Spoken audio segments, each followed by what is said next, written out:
that's another area I feel like you give us a real picture of Tim, the Kellers. I think in one place you refer to him I guess it was at Gordon-Conwell, as a little more of a wallflower, Yeah. a little less likely to walk into a room and take it over.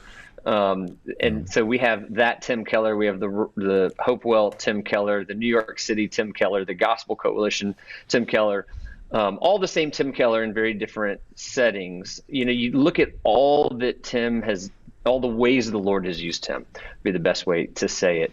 What do you think Tim's lasting legacy 100 years from now will be?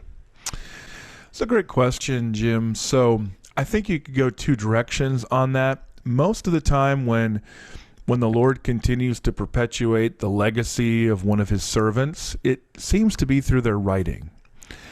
Now, we're in a whole new ball game with the internet, so who knows with sermons that you can watch and listen to so easily. But usually it's through the writings. The books endure. And I mean, these are books that manage to be both timely but also with timeless truth. There's a real tri-perspectival dynamic to Tim's writing. The situational for that cultural moment, the normative of its biblical and theological treatments, as well as the existential, which is really the ability he has to preach to the heart. There's a lot of counseling influence, David Powless and CCEF on Tim as well. So I think for those reasons, the books, though they are written for a moment, at the same time really have a long-lasting effect, and they continue to sell well, even now in some cases, like with The Reason for God, about 14 years after publication. But I would say there is another dynamic here, and this will be harder to know how it plays out. But I mentioned in there that someday when the New York Times does an obituary of Tim, the lead is going to be about his work of engaging evangelicals in global cities. There's just no doubt in my mind that is the singular difference that he's made, which is most evident in Manhattan. When he starts Redeemer Presbyterian Church, I was able to identify, I think, 4 other evangelical congregations in that city that in the 19th century had been the Protestant and evangelical capital of the United States.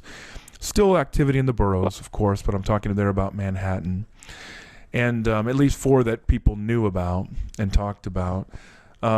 So just to see that transformation in New York City, but then through city to city, and then through his books, you mentioned there, the translations that have been just voluminous in so many different languages. I mean, I think that's the legacy ultimately. Now, maybe there could be reversals on that, but if you're visiting a global city and find a church that is both familiar but also contextual, then you probably, as you're thanking God, thank him for Tim Keller. I'm not saying that he's the only person who was involved in that. The whole point of the book is talking and honoring people like Terry Geiger and his help in founding City to City, and talking about Harvey Kahn and that vision of urban theology. But Tim has definitely been the catalyst used by God for that, and I think that's most likely to be the long-term legacy. Well, I mean, I think you're right, and you would know better than most.